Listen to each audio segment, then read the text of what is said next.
प्रेम प्रवाहो लोकातीतो यः नजो लोक कल्याण मार्गम त्रैलोक्येऽप्या प्रतिमम महिमा जानकी प्राणवन्तो भक्त्या ज्ञानमृतमनवतु सीतया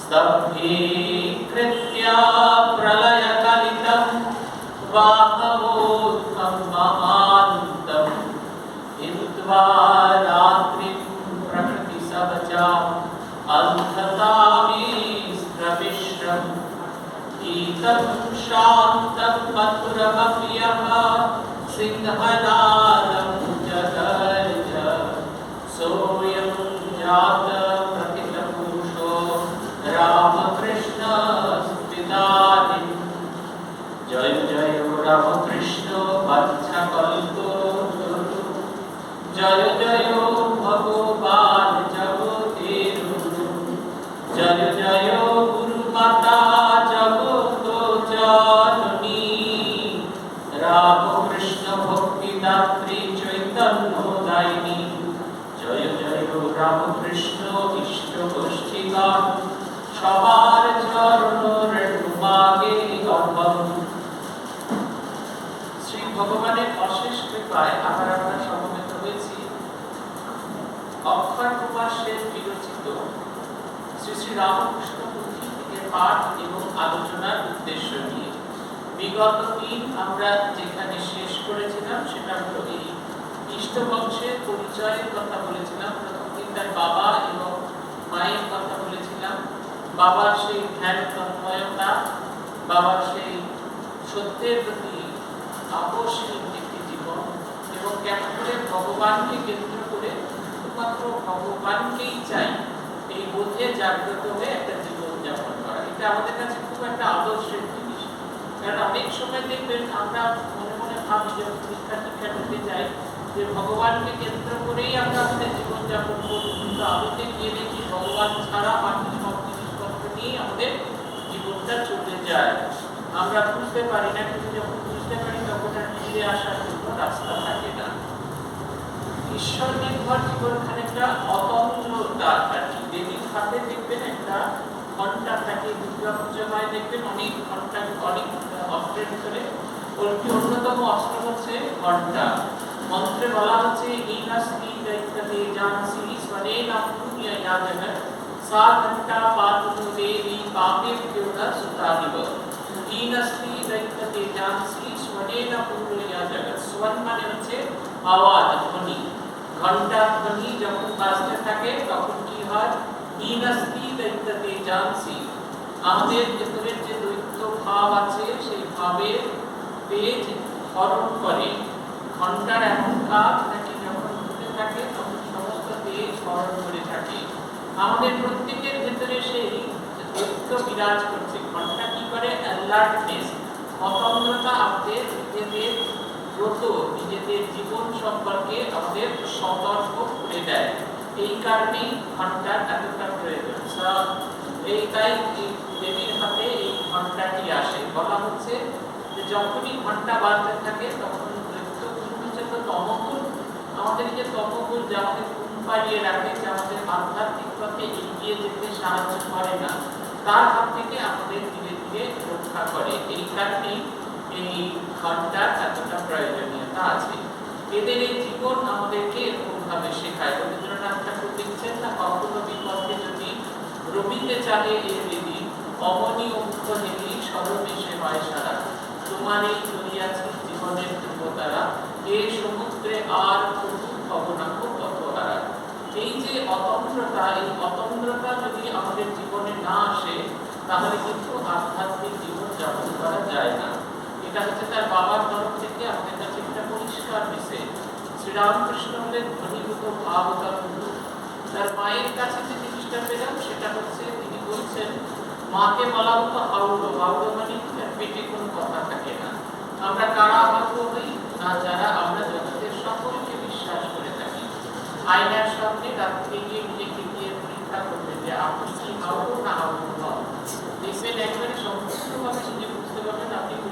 খাবো না, কারণ আপনি কাউকেই আপনার মনের সব কথা বলেন না। বন্ধুকে হাত জড়িয়ে ধরে বলুন ভাই, তো আর কাউকে বলিনি, আদতে আপনি তাকে পুরো কথাও বলেন ভাই। যেন একটা অবিশ্বাসের কারণে আমরা বলে উঠতে পারি না, আমরা নিজেদেরকে মেলে ধরতে পারি না। এই নিজেকে মেলে ধরতে পারা একটা বড় ধরনের আধ্যাত্মিক গুণ। আমরা যদি জগতের কাছে না মেলতে পারি, ভগবানের কাছে নিজেকে না মেলে ধরতে পারি, তাহলে কিন্তু আমাদের আধ্যাত্মিক জীবন দাঁড়ায় না। তার সেই অন্যের জন্য ভালোবাসা, সারা গ্রাম যদি খাবার আগে সারা গ্রাম বেরিয়ে দেখে এলেন যে কেউ কেউ অভুক্ত আছেন কিনা, এবং অভুক্ত না না কেউ অভুক্ত আছেন কিনা। তারপরে কাউকে যদি অভুক্ত পাওয়া গেল, তাকে নিয়ে এসে তিনি নিজের খাবারটি বেড়ে দিয়ে ওই নাড়ুর মুড়ি এই সমস্ত খাওয়াতে, এমন নিঃস্বার্থপর না হলে এমন সাধু হওয়া আমাদের হয় না। এটা হচ্ছে কথা, এটা বুঝতেই হবে।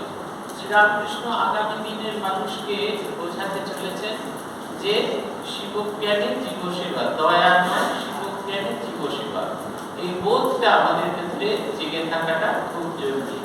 আমরা ইষ্ট বস্তুর কথা হয়ে যাওয়ার পরে আমরা এই বোধে থাকবো আজকের আলোচনায়। আইয়ের যে গর্ভে জন্মে লইলেন প্রভু, আশ্চর্য কাহিনী হেন নারী শুনি কবু। একবার পিতাদার তার গয়া ভাবে যান, ঘটিল তথায় কিবা শুনো আখ্যান। একদিন নিজ বর দেখেন সহ, অতি সুমধুর কথা আশ্চর্য কথন। শঙ্খ চক্র গদা পদ্ম চতুর্ভুজধারী, শ্যামল উজ্জ্বল কায় বড় জোর করি। পুত্র হয়ে জন্মিব তোমার আগারে, হাসিয়া হাসিয়া কথা কর নিজ করে। উত্তরে কহেন নিজ ওরে বাছা মন, কি খাওয়াবো তোরে আমি দরিদ্র ব্রাহ্মণ। পুনশ্চ মূরতি কহে আমি ব্রাহ্মণের ঠাই, আমার পোষণের ভার চিন্তা কিছু নাই। এত বলি নিমেষের মধ্যে অন্তর্ধান, নিদ্রা ভঙ্গে অদর্শনে ব্রাহ্মণের আকুল পরাণ। নিদ্রা ভঙ্গে উঠিলেন ব্রাহ্মণ চমকি, এরপর রজনী যোগে একই রূপ দেখি। আপনার মনে নিজ করিয়া বিচার, অবগত হইলেন মর্ম কি ইহার। আমরা আগের দিন বলেছিলাম যে কেন তিনি এই গয়াগ্রামে গেছিলেন। তার মেয়েকে, তার যে আনন্দ নিবাসী চেষ্টা কন্যা কামপিয়ালিনী, তাকে পিশাচে ধরেছিল, সেই পিশাচের মুক্তির জন্য তিনি গিয়েছিলেন। মূল ঘটনাটা এখানে যেভাবে বলা আছে ঠিক সেভাবে নয়।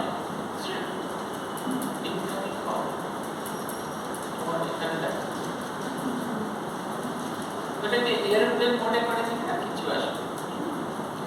তাহলে ব্লুটুথটা হবে না, ব্লুটুথটা কানেক্ট থাকবে না।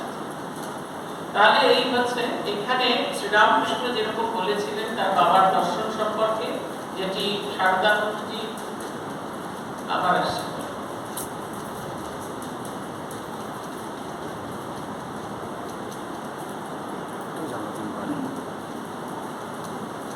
এটা হচ্ছে তিনি যেরকম বর্ণনা করেছিলেন সেটা লীলা প্রসঙ্গে আছে, আমরা পড়বো সেখান থেকে।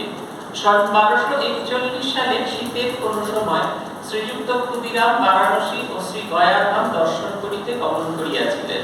প্রথমোক্ত স্থানে বিশ্বনাথকে দর্শন করিয়া যখন তিনি গয়া ক্ষেত্রে পৌঁছিলেন, তখন চৈত্র মাস পড়িয়াছে। মধু মাসে ওই ক্ষেত্রে পিণ্ডদানে পিতৃপুরুষের অক্ষয় পরিতৃপ্তি হয় জানিয়াই বোধহয় তিনি ওই মাসে গয়ায় আগমন করিয়াছিলেন। প্রায় 1 মাস কাল তথায় অবস্থান পূর্বক তিনি যথাবিহিত ক্ষেত্র কার্য করিয়াছিলেন। প্রায় 1 মাস কাল তথায় অবস্থান পূর্বক তিনি ক্ষেত্র কার্য করিয়াছিলেন এবং সকল অনুষ্ঠান করিয়া পরিশেষে গদাধরের শ্রী পাদপদ্মে পিণ্ড প্রদান করিলেন। এই রূপে যথাশাস্ত্র পিতৃকার্য সম্পন্ন করিয়া শ্রীযুক্ত ক্ষুদিরামের বিশ্বাসী হৃদয়ে ওই দিন যে কতদূর তৃপ্তি ও শান্তি উপস্থিত হইয়াছিল তাহা বলিবার নয়। পিতৃঋণ যথাসাধ্য পরিশোধ করিয়া তিনি যেন আজ নিশ্চিন্ত হইয়াছিলেন এবং শ্রী ভগবান তাহার ন্যায় অযোগ্য ব্যক্তিকে এই কার্য সমাধা করিতে শক্তি প্রদান করিয়াছেন ভাবিয়া তাহার কৃতজ্ঞ অন্তরে অভূতপূর্ব দীনতা ও প্রেমে পূর্ণ হইয়া উঠিয়াছিল। বিবাহ ভাগে তো কথাই নাই। রাত্রিকালে নিদ্রার সময় ওই শান্তি ও উল্লাস তাহাকে ত্যাগ করে নাই। কিছুক্ষণ নিদ্রা যাইতে না যাইতে তিনি স্বপ্নে দেখিতে পাইলেন, তিনি যেন শ্রীমন্দিরে গদাধরের শ্রী পাদপদ্ম সম্মুখে পুনরায় পিতৃপুরুষ সকলের উদ্দেশ্যে পিণ্ড প্রদান করিতেছেন, এবং তাহারা যেন দিব্য জ্যোতির্ময় শরীরে উহা আনন্দে গ্রহণ পূর্বক তাহাকে আশীর্বাদ করিতেছেন। বহুকাল পরে তাহাদিগের দর্শন লাভ করিয়া তিনি যেন আত্মসংবরণ করিতে পারিতেছেন না। ভক্তি গদগদ চিত্তে রোদন করিতে করিতে তাহাদের পাদস্পর্শ করিয়া প্রণাম করিতেছেন। পরক্ষণেই আবার দেখিতে লাগিলেন যেন অদৃষ্ট পূর্ব দিব্য জ্যোতিতে মন্দির পূর্ণ হইয়াছে, এবং পিতৃপুরুষগণ সসংক্রমে সংযতভাবে দুই পার্শ্বে করজোড়ে দণ্ডায়মান থাকিয়া মন্দির মধ্যে বিচিত্র সিংহাসনে সুখাসনে এক অদ্ভুত পুরুষের উপাসনা করিতেছেন। দেখিলেন নবদুৎপাদল শ্যাম জ্যোতি মণ্ডিত ঘনতনু ওই পুরুষ স্নিগ্ধ প্রসন্ন দৃষ্টিতে তাহার দিকে অবলোকন পূর্বক হাসি মুখে তাহাকে নিকটে যাইবার জন্য ইঙ্গিত করিতেছেন। যন্ত্রের ন্যায় পরিচালিত হইয়া তিনি যেন তখন তাহার সম্মুখে উপস্থিত হইলেন, এবং ভক্তি বিহ্বল চিত্তে দণ্ডবৎ প্রণাম পূর্বক হৃদয়ের আবেগে কত প্রকার স্তুতি ও বন্দনা করিতে লাগিলেন। দেখিলেন ওই দিব্য পুরুষ যেন তাহাকে পরিতুষ্ট হইয়া বিনা নিঃসন্দি মধুর স্বরে তাহাকে বলিতে লাগিলেন, ক্ষুদিরাম, তোমার ভক্তিতে পরম প্রসন্ন হইয়াছে। পুত্ররূপে তোমার গৃহে অবতীর্ণ হইয়া তোমার সেবা গ্রহণ করিব। স্বপ্নের অতীত এই কথা শুনিয়া তাহার যেন আনন্দের অবধি রইল না, কিন্তু পরক্ষণে চিরদরিদ্র তিনি তাহাকে কি খাইতে দিবেন, কোথায় রাখিবেন ইত্যাদি ভাবিয়া গভীর বিষাদে পূর্ণ হইয়া রোদন করিতে করিতে তাহাকে বলিলেন, না না প্রভু, আমার এইরূপ সৌভাগ্যের প্রয়োজন নাই। কৃপা করিয়া আপনি যে আমাকে দর্শন দানে কৃতার্থ করিলেন এবং এইরূপ অভিপ্রায় প্রকাশ করিলেন, ইহাই আমার পক্ষে যথেষ্ট। সত্য সত্য পুত্র হইলে দরিদ্র আমি আপনার কি সেবা করিতে পারিব? ওই অমানব পুরুষ যেন তখন তাহার ঐরূপ করুণ বচন শুনিয়া অধিকতর প্রসন্ন হইলেন এবং বলিলেন, ভয় নাই ক্ষুদিরাম, তুমি যাহা প্রদান করিবে তাহাই আমি তৃপ্তির সহিত গ্রহণ করিব। আমার অভিলাষ পূরণ করিতে আপত্তি করিও না। শ্রীযুক্ত ক্ষুদিরাম ওই কথা শুনিয়া যেন তা আর কিছুই বলিতে পারিলেন না। আনন্দ দুঃখ প্রভৃতি পরস্পর বিপরীত ভাবসমূহ তাহার অন্তরে যুগপৎ প্রবাহিত হইয়া তাহাকে এককালে স্তম্ভিত জ্ঞানশূন্য করিল।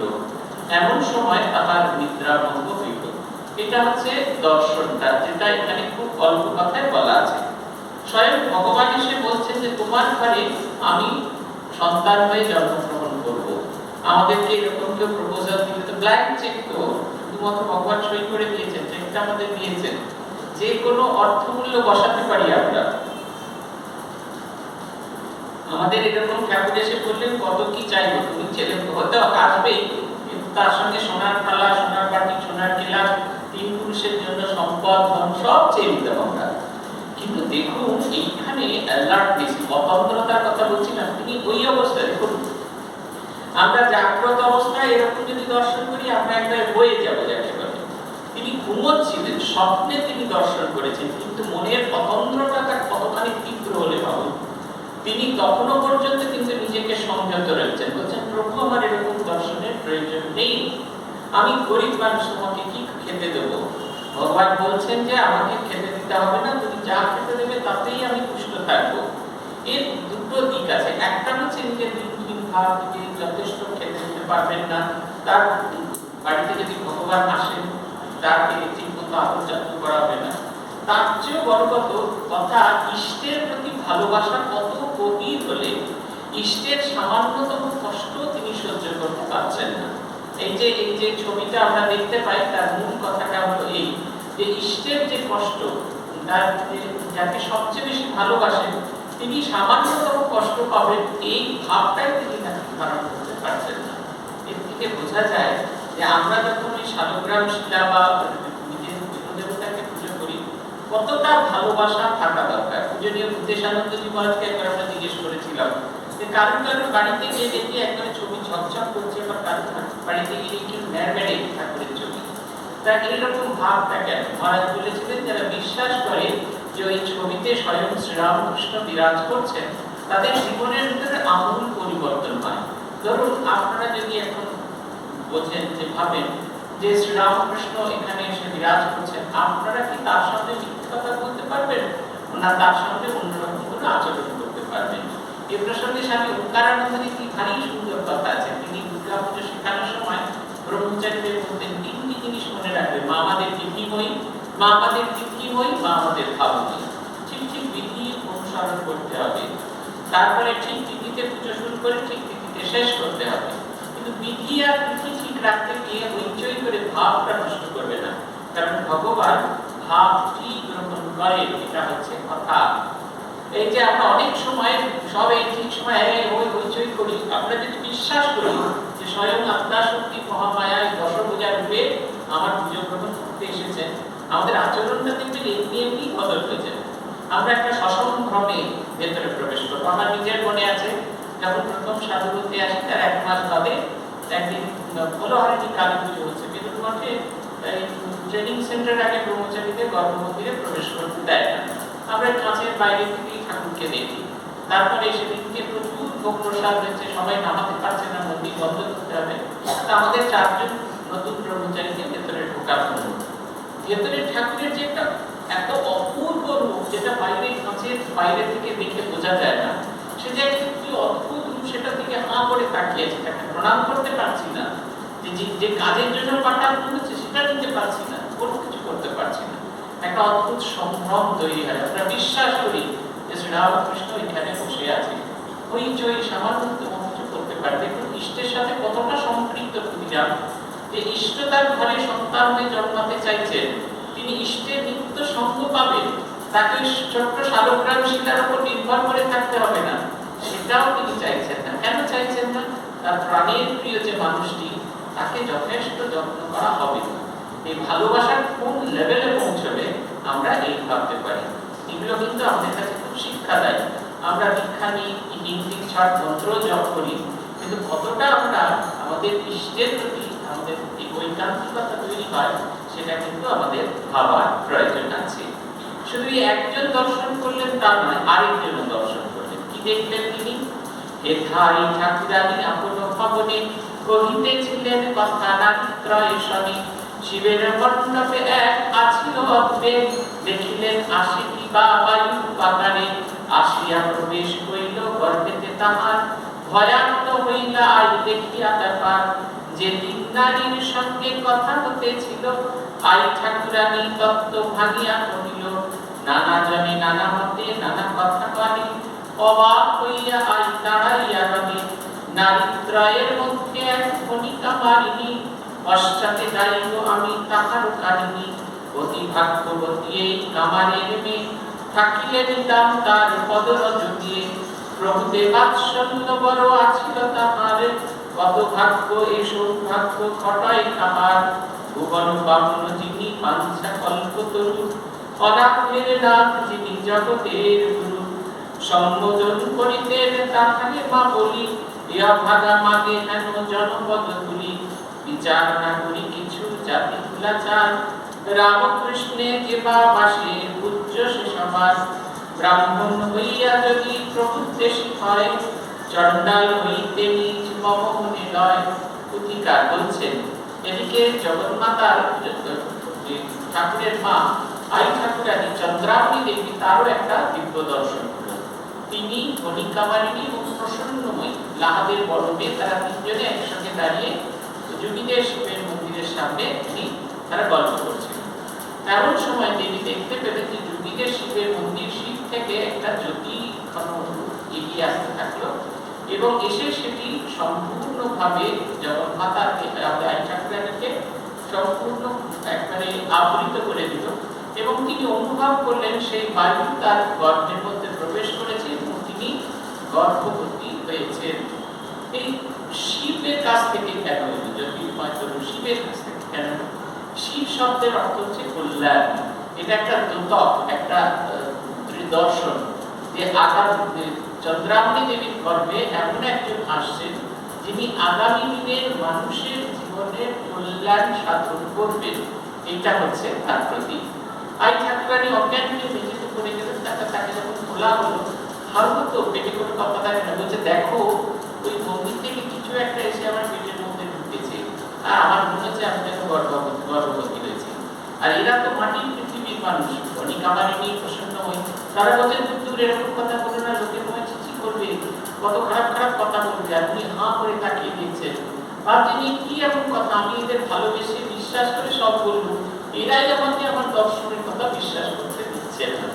অদ্ভুত, একটা হচ্ছে বিশ্বাস, আরেকটা সে প্রকাশ করছে, এই দুটোর ভেতরে একটা দ্বন্দ্ব থাকা গেল। গয়া ধাম হইতে চাটুর্যে মহাশয় কর্ম সমাধা করি ফিরিলা আলায়, সব নিবেদিলা তারে আই ঠাকুরানী, যেদিনের যেখানে যাহা দেখিলেন তিনি, স্বপনের কথা নিজ সরিয়া অন্তরে, আইরে কমের কথা না কবে কাহারে, দিন যায় যায় যত কর্ম তত পারে, কান্তি দেখে অপরের ভ্রান্তি হয় কানে, আইল লাবণ্য ছটা অতি অপরূপ, স্বরূপ ঘুচিয়া হইল স্বরূপ স্বরূপ, স্বভাব হইল যেন ঠিক পাগলিনী, দেখে শুনে প্রতিবাসী করে কানাকানি, যেরূপ রূপের ছটা গর্ভিণীর গায়, বোধহয় ব্রহ্ম দৈত্য পেয়েছে কোথায়, কেহ পাতয়ে ভয় গর্ভতায় হলো, বাঁচে কিনা বাঁচে বুঝি এইবার গেল, আইল কেমন হইল ভূতে পাওয়া মতো, কখনো উল্লাস ত্রাস কথা নানা মতো, কখনো বলেন তিনি রীতি অপকটে,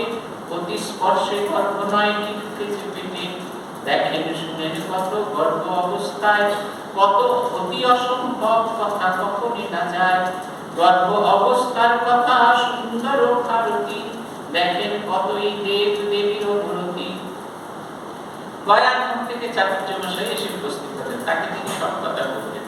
তিনি তো তার গিন্নিকে খুব ভালো করে চিনতেন, তাই তিনি আর তার দর্শনের কথাটা আর বললেন না।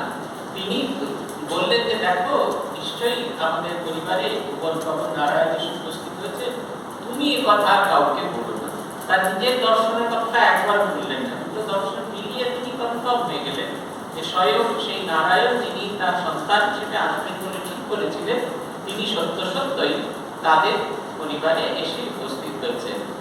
আইয়ের মধ্যে একটা অদ্ভুত পরিবর্তন হলো। অধিকার একটা লাইনে ব্যাখ্যা করেছেন, বলছেন স্বরূপ খুঁজিয়া হইল স্বরূপ ও স্বরূপ।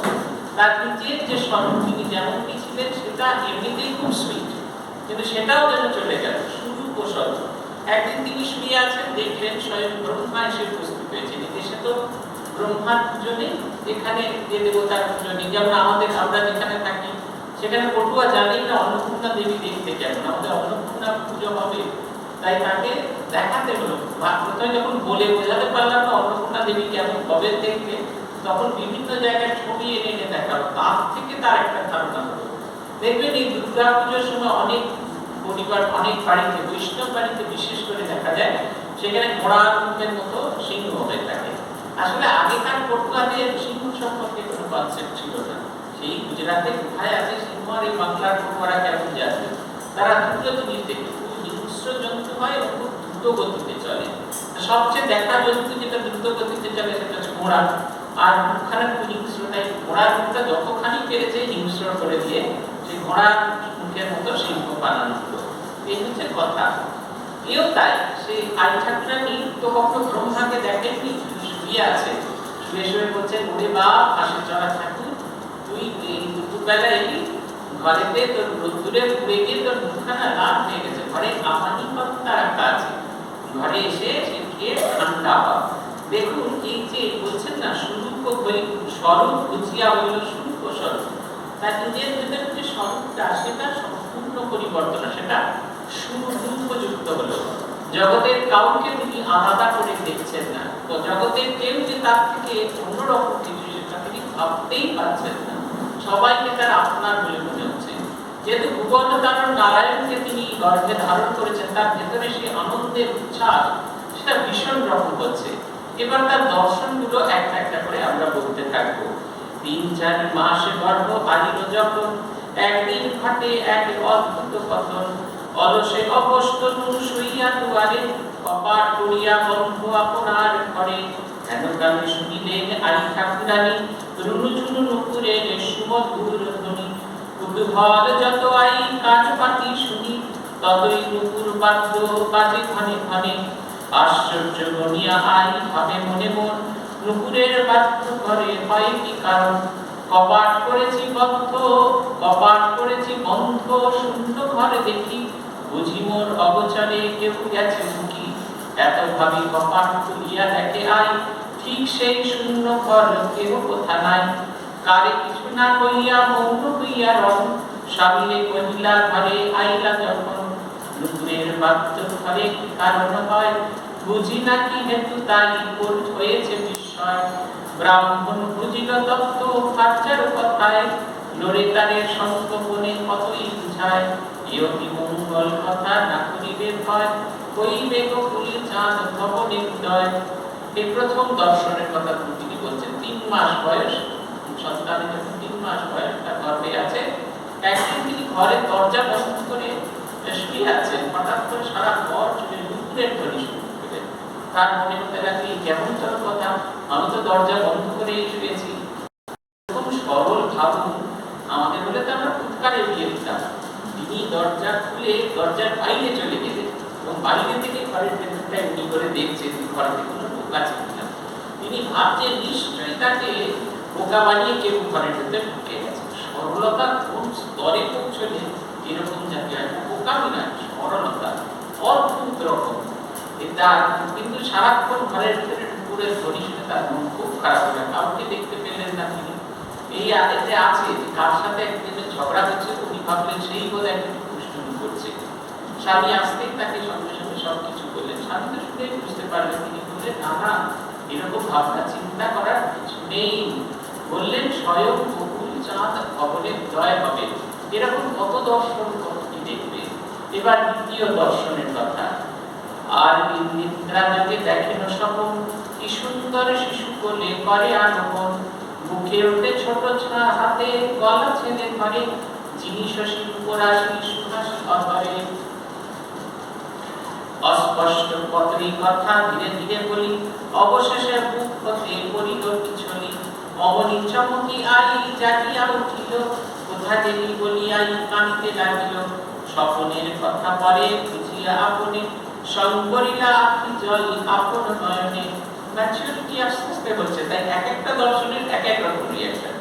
এর কিছুদিন বাদে তিনি দেখলেন যে একটি ছোট্ট শিশু হাওয়া দিয়ে দিয়ে দিয়ে তার বুকের উপর উঠে তার গলাটা জড়িয়ে ধরে তার সঙ্গে অনেক কথা বলছেন। কেমন দেখতে তার? বলছেন যিনি শশী উপরাশি সুহাসি অধরে। তার গায়ের যে রং সেটা চাঁদের চেয়েও স্নিগ্ধ। কেন চাঁদের চেয়ে স্নিগ্ধ? সূর্যের মতো স্নিগ্ধ নয় কেন? দুটোই তো আলো দেয়। সূর্য জ্যোতির্ময়, চাঁদ জ্যোতির্ময়, কিন্তু সূর্যের আলো আমরা বেশিক্ষণ দেখতে পাই না। কিন্তু চাঁদ জ্যোতি দেয়, কিন্তু সেই আলো আমাদের চোখকে স্নিগ্ধ করে, আমাদের মনকে শান্ত করে। তাই বলছেন তার সারা শরীর দিয়ে এমন একটা জ্যোতি হচ্ছে আলোকিত, কিন্তু সেটা দেখতে ভালো লাগছে। আর সেই চাঁদের সেই রূপকে, চাঁদের সেই উজ্জ্বল রূপকেও হার মানিয়েছে সেই শিশু। সে হামাগুড়ি দিয়ে দিয়ে তার গলা জড়িয়ে ধরে বাচ্চা ছেলের মতো আদর করছে। হঠাৎ করে সে পিছলে পড়ে গেল, সঙ্গে সঙ্গে তার ঘুম ভেঙে গেল। এই ঘুম ভেঙে গিয়ে মন খারাপ হওয়া কেন? এটা দেখবেন আপনাদেরও হয়। যখন যেদিন খুব ভালো জব ধ্যান হয়, দেখবেন জব ধ্যানের পরে যখন এসে এক পেট খিদে নিয়ে বাড়ির লোক যেমন কি এগুলো কি এখানে বসে আছে ঠাকুরের সামনে, রুটি টিফিন হবে না, আপনাদের ভীষণ মন খারাপ লাগে। ওই যে সূক্ষ্ম স্মৃতিটা, ভগবানের সঙ্গে সাময়িক সংযোগ হওয়ার যে সূক্ষ্ম স্মৃতি, সেইটা যখন বিচ্যুত হয়ে যায় তখন আমাদের মনে কষ্ট পায়। এই বোধটা যদি জাগে তাহলে আই ঠাকুরানির এই যে কষ্ট, এটা আমরা অনুভব করতে পারবো। পুথিকার লিখছেন, কতই কি দেখেন আই হব আমি কটা, ঘরের ভিতরে কোটি বিজনীর ছটা। কোনদিন পাইতেন চন্দনের বাস, চন্দনের কাঠে যেন নির্মিত আবাস। কোনদিন দিব্য গন্ধ পাইতেন ঘরে, যেন কত পদ্ম ঘেরা চারিধারে। কোনদিন তার মনে হতো ঘর যেন একদম চন্দনের মতো সুন্দর গন্ধ করেছে। দেবতা আসছে, যত তার বিকাশ হচ্ছে তত তার দিব্য ছটায় আই ঠাকুরানি বুঝতে পারছেন না। তিনি বুঝতে পারছেন না গন্ধটা কোথা থেকে আসছে, তার নিজের শরীর থেকে আসছে। অনেক বছর আগে আমরা যখন ছাত্র ছিলাম তখন গিয়েছিলাম কৌশানী থেকে একটা জায়গা, এখন সেটা খুব বিখ্যাত হয়ে গেছে। সেইখানে একটা ওই হরিণের অভয়ারণ্য আছে, কস্তুরী মৃগের অভয়ারণ্য। দেখতে, যারা কস্তুরী মৃগের মতো জিনিস দেয় তাদের কুৎসিত দেখতে বলি দেখিনি। এরকম বড় বড় দাঁত আর তাদের সেই পাকানো পাকানো শিং ছিল। জুলাই মাসে বর্ষা শেষ হয়ে যাওয়ার পরে তাদের যখন সেই আসে কস্তুরী নাবিক আসে, গন্ধেতে আপতিত হয়ে তারা গন্ধের ছুটে একে অপরের ছোটাছুটি করে আর সেই শিঙে শিঙে লেগে গিয়ে তারা মারা যায়। অদ্ভুত তার গন্ধ, আমার হাতে একটুখানি একটু লাগিয়ে দিয়েছিল। সে গন্ধটা সমস্ত মুখ শেষ হওয়ার দিন অব্দি এই হাতের ছিপি লেগেছিল, পূর্ব সে গন্ধ। সেই গন্ধে আমরা কস্তুরী মৃগ, সেই গন্ধকে সেটা একটা জিনিস, সেটা তার শরীরে তৈরি হয়েছে, তার উৎস খুঁজে পাচ্ছে না। আর গর্ভধারিণী শরীরে গর্ভমধ্যে সেই ভুবন বাবুর নারায়ণ এসেছে, তার দিব্য উপস্থিতি, তার দিব্য গন্ধে চারিদিক ভরে গেছে। কখনো মনে হচ্ছে তিনি পদ্মবনের মধ্যে প্রবিষ্ট আছেন, কখনো মনে হচ্ছে তার ঘরটায় চন্দনেতে রূপান্তরিত হয়েছে। এই রূপ ৮-৯-১০ মাস মতো আইল প্রসাদ কাল হইল উপস্থিত। প্রহরে কেবেলা যাবে ঠাকুরানী কন, বড়ই আসিছে মোর প্রসব বেদন। শুনিয়া চাটুর্যে কনি ভাবক কও কিবা, এখনো না হলো ঘরে রঘুবীর সেবা। ঠাকুরের ভোগ রাগ হয়ে গেল সবে, যখন হইবে তুমি দিনান্তে প্রসব। যথাকালে দিজ আখ্যা দিব অবসান, সন্ধ্যাকালে দ্বিতীয়ার চাঁদ দীপ্তিমান। প্রসবের স্থান নির্ধারিত ঠিকই সালে, প্রসব হইল আই কুশলে কুশলে। সন ১২-৪২ ৬ ফাল্গুনে, শুক্লপক্ষে রবিবার দ্বিতীয়া সেদিনে। রবিচন্দ্র রবি বুধ চন্দ্র গ্রহে শুভলগ্নে ধরি, ভূমিতলে অবতীর্ণ গোলক বিহারী। বলছেন যেদিন প্রসব বেদনা উপস্থিত হয়েছে, এখন তো সব আগে থেকে বুকিং হয় শুনেছি। আমার বন্ধু বলছে কিন্তু যীশু খ্রিস্টের জন্মদিনের দিন, বুদ্ধ পূর্ণিমার দিন, শঙ্করাচার্যের জন্মদিনের দিন তাদের লম্বা লিস্ট থাকে। এখন আর এরকম ১০ মাস ১০ দিনের হিসাব হয় না, সব তো ৫০ কাটা হয়। তাই সবার জন্মদিন আগে থেকে নির্ধারিত হয়ে থাকে, পবিত্র দিনে জন্মগ্রহণ করবে। এই হচ্ছে মানুষের কথা। মানুষ পবিত্র দিনে জন্ম হয়ে নিজেকে পবিত্র করে, আর ভগবান জন্মে সেই দিনটাকে, সেই তিথিটাকে, সেই লগ্নটাকে পবিত্র করে দেন। এইখানে মানুষের সঙ্গে ভগবানের পারা। তিনি জন্মালেন, সকালবেলা তিনি মাই বলছেন যে আমার খুব কষ্ট হচ্ছে। স্বামী বলছেন সে কি কথা, এখানে নারায়ণের সেবায় তুমি গর্ভবতী, তুমি বাচ্চা বিয়েই হবে, বাচ্চা বিয়ে কিন্তু অসহ্য হয়ে যাবে, অসহ্য হয়ে যাবে। দেখে দেখুন সন্ধ্যেবেলা হলো, আর এখন আমরা যেরকম সুন্দর পাথরের মন্দির, ওরকম পাথরের মন্দির ছিল না, একটা ছোট্ট জায়গা, অনেক পুরনো নলিনী মঠের একটা ছবি আছে, নলিনী মঠ বসে আছে সেই জায়গাটা, সেটা তাও তখনও অনেকটা সুন্দর করে করা। কিন্তু ঠাকুর জন্মেছিলেন ওই জায়গাটায়, ওই চতুর্দিকে তার দরবার বেড়া দিয়ে ঘিরে দেওয়া হয়েছিল, ওটা ফাঁকা, আর তার মাথায় চাল আছে, যেখানে ধান ফোটা হয়। আগেকার দিনে যতই বড় লোক হোক না কেন, আদর্শটা খুব খারাপ। স্বামীজির জন্মস্থান আপনারা দেখেছেন, একটা খুব সুন্দর করে কাঁচের ডোম করা হয়েছে। আগে কিন্তু ছিল না, আসলে ওটা দুটো বাড়ির মাঝখানে একটা জায়গা, যেখানে অশৌচ হলে দুটো বাড়ির কোথাও কোনো রকম ভাবে প্রভাব পড়বে না। বাচ্চা জন্মাচ্ছে যে খুব একটা অসুচিত কাজ আছে, সেইখানে ওই রকম ভেবে দেখুন কনকনে ঠান্ডায় ভুবনেশ্বরী দেবী জন্ম দিয়েছিলেন স্বামী বিবেকানন্দকে, নরেন্দ্রনাথ দত্তকে। ওই দুটো বাড়ির মাঝখানে একটা খোলা বারান্দায় মাথাটায় একটুখানি চাল দেওয়া হয়েছিল, আর পুরো বারান্দাটা খোলা, সেইখানে জন্ম হয়েছিল। এখন হলে তো বোধহয় মায়েরা আগে প্রথম নারী কল্যাণ সমিতিতে যাবে, সেখানে গিয়ে নারী সমিতিতে আসবে, সেখান থেকে ঝান্ডা হারা হয়ে যাবে, কত রকম কি হবে। এখন তো অন্যরকম সময় বদলে গেছে। সেইখানে জন্ম হলো ১২০০ বলছেন সন ৪২ ৬ ফাল্গুনে, শুক্লপক্ষের দ্বিতীয়া তিথি। কোন গ্রহ? রবি চন্দ্র বুধ, রবি বুধ চন্দ্র গ্রহ শুভ লগ্নে ধরি, ভূমিতলে অবতীর্ণ হলে গোলক বিহারী। এরপরে আসল লীলাটা, আসল খেলাটা এরপরে। প্রতিকার লিখছেন রঙ্গময় রঙ্গপ্রিয়, রঙ্গেরও কারণ বারে বারে হয় তার মর্তে আগমন। ভগবানের কাছে তার যে আশাটা, এটা যেন রঙ্গ, মজা। তো এই আমরা এমন বোকার মতো এবারে ঘরে বেড়াই, আমাদের সঙ্গে রঙ্গ করবেন না তো কার সঙ্গে করবেন? দেখবেন আপনার যে বুদ্ধি কম, তার পেছনে লেগে আপনার খুব আনন্দ হয়। কেন? আপনি তার চেয়ে বুদ্ধিমান বেশি। আর অমন বুদ্ধিধর মানুষ আমাদের মতো বোকা আমাদের সঙ্গে মজা করবেন না তো কার সঙ্গে করবেন? আমরা তো একদম রেডিমেড, মেড ফর রঙ্গ। তাই তিনি আমাদের সঙ্গে রঙ্গ করলেন, এবং রঙ্গটা শুরু হলো ভেরি ফার্স্ট অ্যাপিয়ারেন্স থেকে, যখন তিনি এলেন তখন থেকে তার আমাদের সাথে তিনি মজা করতে শুরু করলেন। বলছেন, জন্ম মাত্র রঙের আরম্ভ হইল তার, তাজ্জব অদ্ভুত কথা বিস্ময় ব্যাপার। ঢেকির লেজের তলে গর্তে এক থাকে, সদ্যজাত ত্যাগ করে তার কথা গেছে ঢুকে। ধনী কামারিনী ছিল অদূরে বসিয়া, শিশুর রোদন শনি উতরিল ধীরে। মহানন্দে আসি ধনী ইতি উতি চায়, সুতিকা আগারে শিশু দেখিতে না পায়। বিস্ময় মানিয়া ধনী খুঁজি চারিধারে, পায় শেষে ঢেকিলে যে গর্তের উত্তরে। সুদীর্ঘ আকার শিশু পরম সুন্দর, শোভা পায় গায়ে যেন তিনি শশধর। চাটুর্যে বসায় ধনী তাকে ঘোরায়, পরম সুন্দর শিশু দেখো না নেতায়। তরা করিয়া আসি নিজ করে নিরীক্ষণ, দিব্য সব সুলক্ষণ অঙ্গে শিশু সুশোভন। পুরাকে পুত্রিত নিজ গদগদ পায়, নয়নে নিষ্পন্দ নাহি নিমিখতা পায়। সঙ্গ বনে রাখিবারে কহিলেন কথা, যেন দেখো নাহি শুনে এসব বার্তা। আসল ঘটনাটি এরকম ঘটেনি, এটা খানিকটা কল্পনা।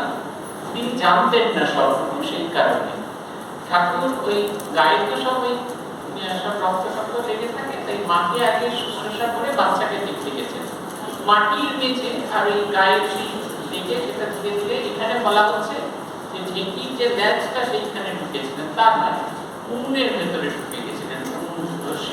ধান সেদ্ধ করা যে উনুন, তার মধ্যে তাতে কোনো রকম আগুন ছিল না, ছাই বিভূতি দূষিতাঙ্গ হয়ে তার মধ্যে যখন তাকে বার করা হলো, দেখা গেল তার সারা শরীর বিভূতি দূষিতাঙ্গ। কিসের প্রতি?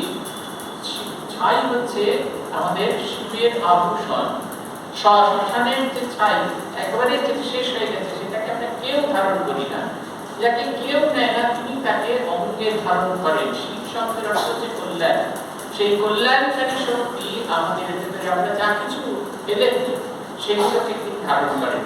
এটা আমাদের কাছে খুব আশার কথা। জগতে সবাই যদি আমাদের ফেলে দেয়, কেউ না কেউ নিশ্চিত করে আছে আমাদের তার গলের অঙ্গ শোষণ করার জন্য। তাই শিব ঠাকুরের মতো তিনি বিভূতি দূষিতাঙ্গ হয়ে জন্মগ্রহণ করলেন। ছোট্ট শিশু, দেখতে যেন 6 মাসের মতো বড় সড়ো। তার বাবাকে ডেকে পাঠানো হলো, এসো না গো দেখে যাও।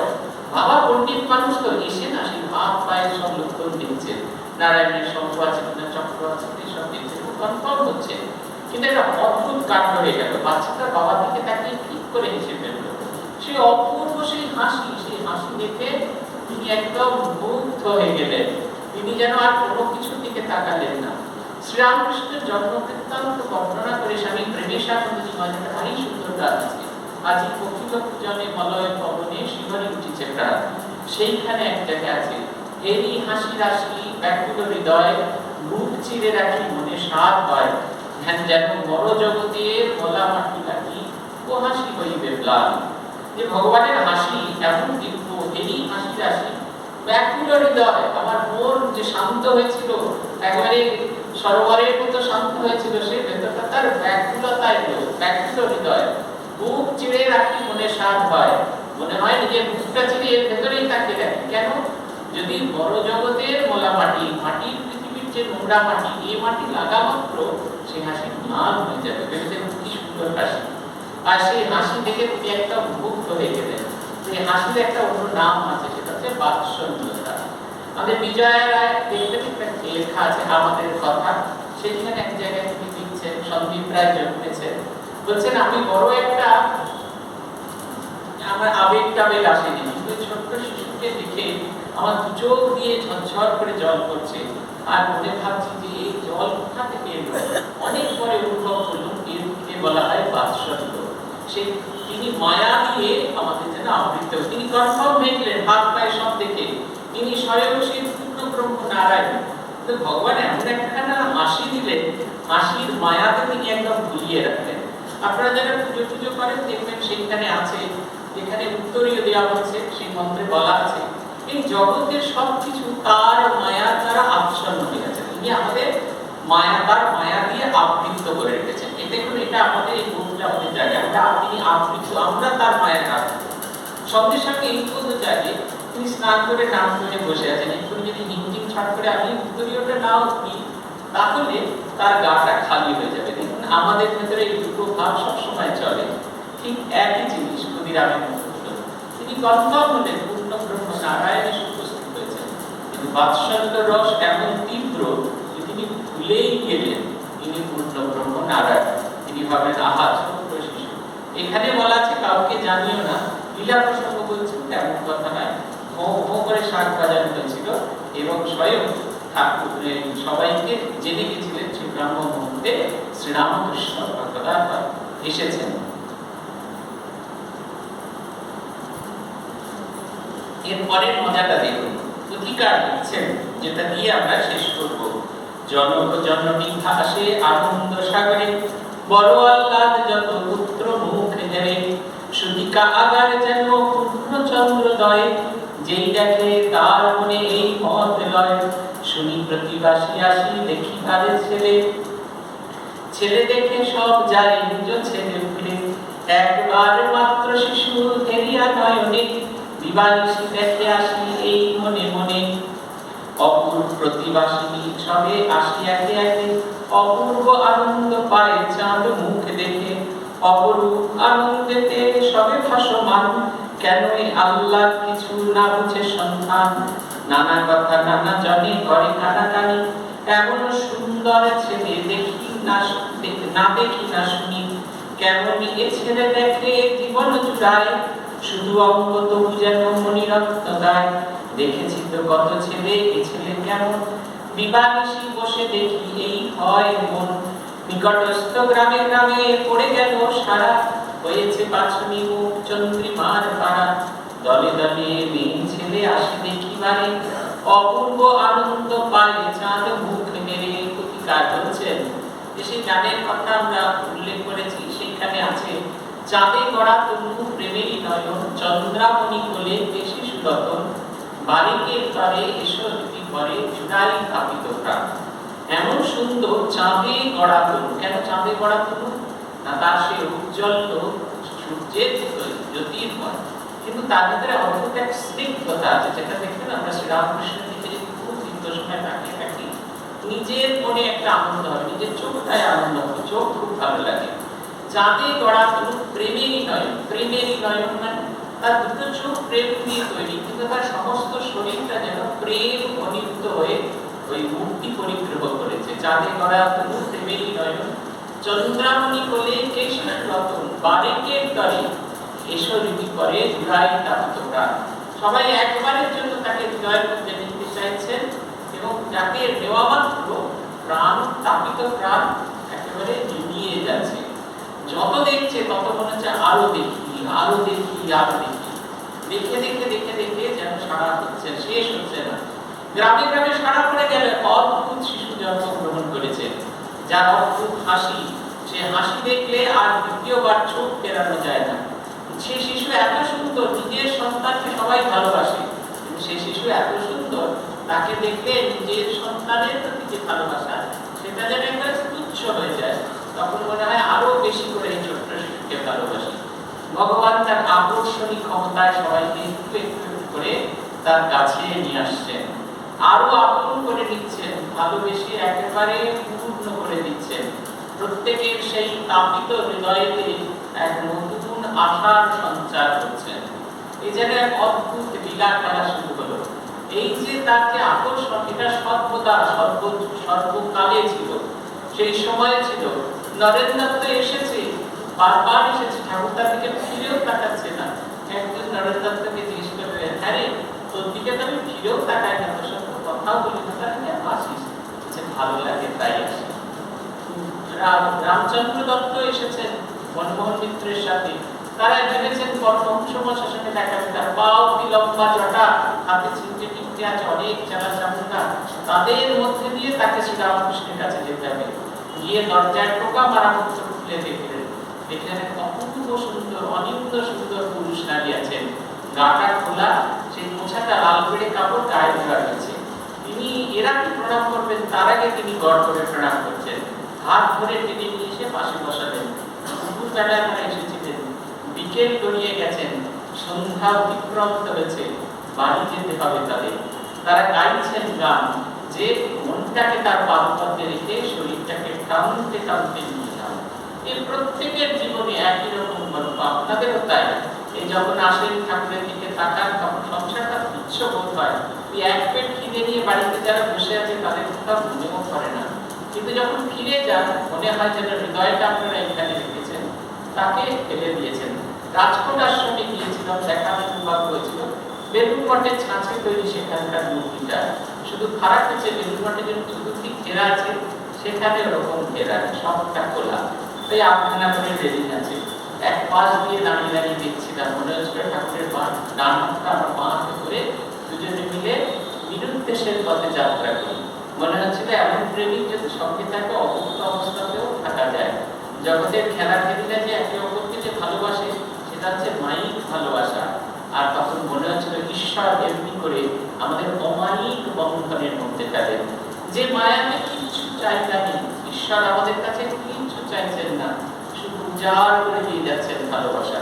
ওই যে হাসি বলছেন শ্রীতাপদত্তজি, যেন সেই হাসিটুকু দেখে তার আনন্দ হচ্ছে। বলছেন হাসিটা কেমন না অপূর্ব। অপূর্ব শব্দটা কেন ব্যবহার করা হয়েছে? এর আগে এরকম হাসি তিনি দেখেননি, পূর্বে ছিল না, তাই অপূর্ব। এক অদ্ভুত মানুষের মাঝখানে মানুষ হয়ে আমাদের নতুন করে মনুষ্যত্বের পাঠ করাতে তার জন্মকথা আজকে আমরা বললাম। শ্রী ভগবানের কৃপা হলে তার বাল্যলীলার কথা আগামী দিন আমরা বলতে থাকবো। আজ এই পর্যন্ত। জয় জয় রামকৃষ্ণ বাঞ্ছা কল্পতরু, জয় জয় ভগবান জগতের গুরু, জয় জয় গুরু মাতা জগত জননী, রামকৃষ্ণ ভক্তিদাত্রী চৈতন্য দায়িনী। জয় জয় রামকৃষ্ণ ইষ্ট গোষ্ঠীগণ, সবার চরণ রেণুমাকে অথম। ওম শান্তি শান্তি শান্তি। হরি ওম তৎসৎ। শ্রী রামকৃষ্ণার্পণমস্তু।